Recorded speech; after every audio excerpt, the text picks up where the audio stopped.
in Czechoslovakia. And this one is known as the Paradise Clock. And this is the other clock where they used some paint, and that was just for the moon dial and the numbers. Adam and Eve and all creation, and God creating the sun and the moon. And then they even got a bird up here that they got from France. His tail still wiggles and his head turns and mouth opens. Oh, that's his head. He used to talk quite frequently, but now it's got laryngitis pretty much most of the time. Every once in a while he'll give a pee-pee. And then this one is on the lookout clock. And this one has the Indians welcoming the settlers. His hand goes up and down. Then they read about the Aztec Indians, so they made the Aztec village on the bottom. This one is made with butternut wood, which was pretty prevalent in the area at the time. And this one is the travel clock, the marching bands. You can see how their hands would have been moving in that statuary clock. So there's different ways to travel, by air, by land, and by water. And they have the eagle way up on top. And also amongst all the ships down here, they have the camel, because the camel was considered the ship of the desert. So they kind of put him down there in the appropriate place.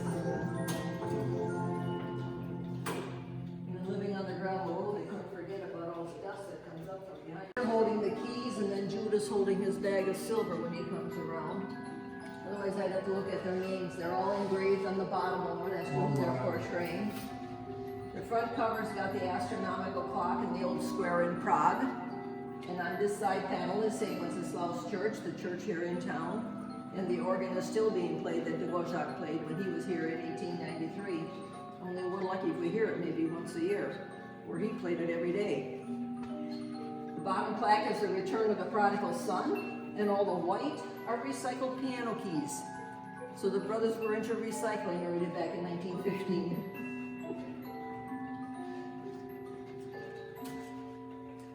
And the apostles. Oh, in that name. These are all about 9 feet 10 inches tall. And this is one clock where they used some paint, and that was for painting the statues.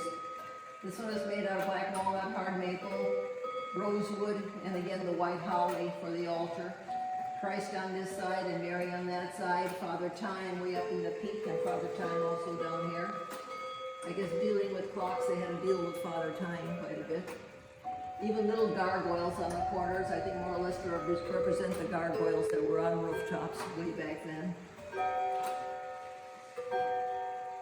So don't ask me what piece is rosewood, I do not know. I just know that on public television one time they said rosewood has a lot of black running through it. So if this piece is rosewood, it turned to black, or if it's all this wood that's got black running through it. There'd be a lot of rosewood that they would have had to order, I think, if it's all that. American Pioneer History Clock. This one weighs 500 pounds. It's made up of 57 individual panels glued together, and even the ceiling panels on this one are carved. Father Time front and center. And again, each one is engraved as to what they're portraying. This one is called the Indian War Dance. Then you got the first locomotive, Sacagawea on Lewis and Clark. And in 1928, Henry Ford offered the brothers $1 million for this one clock. And as you can see, He didn't get it. he didn't get it, no. So either the brothers figured nobody's got that kind of money, or we don't need that kind of money, or that much exposure. They were getting enough people coming in just to see the clocks that they already did make. And I think it was their older brother Jonathan's maybe favorite clock, because it did give him a lot of stuff to look at. He enjoyed the music. And he actually lived to be, 52 years old, I believe, before he passed away. And that their mother wrote in her diary too, that when she was expecting Joe after she had Jonathan, she was so afraid that he was going to turn out to be just like Jonathan. But they said he got very excited when the clocks were all ringing, so he lived in the book room. And this one is called the statuary clock. So I think the boys were just making busts of people, and after they had enough of them, they said, well, let's put them in a clock and call it the statuary clock. So you can see what they thought about pioneer women after all these notable gentlemen that are in here. And when the music played, even the band would have been moving their hands like they were playing their instruments. Oh my. So So the brothers need to come back in their time machine and redo a few things. The bottom plaque is the old Iowa State Capitol in Iowa City, the Pentacrest. And of course, you got Dvorak, Shakespeare, Joseph Brand, Joseph Spillman, the founding father of Spillville, who was actually German and not Czech, and J.J. Haug, Roosevelt, Edison, Lincoln, Henrik Ibsen. Even the pendulum on the clock is carved out of wood. And the figures up above are supposed to represent day and night. Now this one is the Parade of Nations clock. And this one has two moving parts. The top part is from Shakespeare's play As You Like It, that's the 7 Ages of Man. On this side they have Galileo, and on that side Tycho Brahe. The castle is a rendition of the Rhinstein Castle in Germany.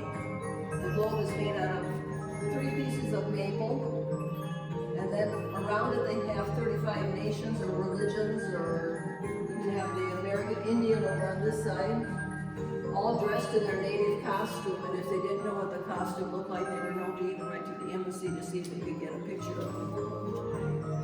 And of course some of these countries I don't think even exist anymore, plus there's a few added ones I suppose.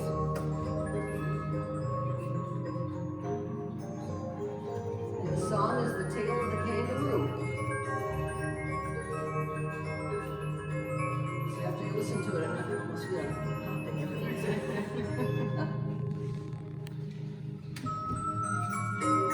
This one is a 15-inch Regina, and I googled music boxes, and they said in the early 1900s, a 15-inch was $800. So that was a lot of money for everybody. 80 or $800. $80, I think it was. $80. So that would have been a lot of money for a music box back then. I'd say the boys kind of kept them in business. So whether they had an order of, or if there was a store like in Decorah that would have handled the music boxes, they never sold any.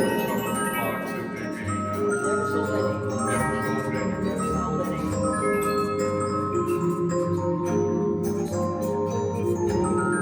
I'd like to know how many mistakes they made on one when they started all over. That they didn't say. They probably just This one. And this is the village blacksmith clock. The side panels show different ways of farming. This is strictly cutting the grain by hand, and this one has a horse pulling the machine. Maybe it's the same machine that's in one of the back sheds that you didn't see because the doors were still locked. Now they're open, so you look through those buildings when you're on the way out. I think the brothers put themselves in this clock because they were farmers. They also made some of their own tools because they were needed something a little smaller than what they had, I suppose, and they just went and made their own. And as you can see on the picture, Joe's got a good head of hair, and Frank was turning a little bit thin on top, so I think they made Frank the farmer because he doesn't have much hair on top. They also made him a nice wood straw hat. And this one has a full head of hair. And they never were known to wear beards, so I think they just disguised themselves. I'd like to see him change that plowshare though. He's still. And this is the Little Brown Church.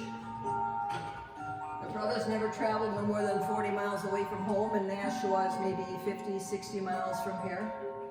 So they never saw the church in real. They made it from a postcard that they got and knew it was used for weddings. So the couple should be coming. So I think before the boys went out to the barn to do chores or something, they had wood in their pocket and were making pews, because there's pews also in the church. So I think when they came home for lunchtime or whatever, they had a pew made. The story is too that they were very quiet guys. They were just, I think, always thinking. They'd answer your question or whatever, but they weren't really that ambitious to jump into a conversation.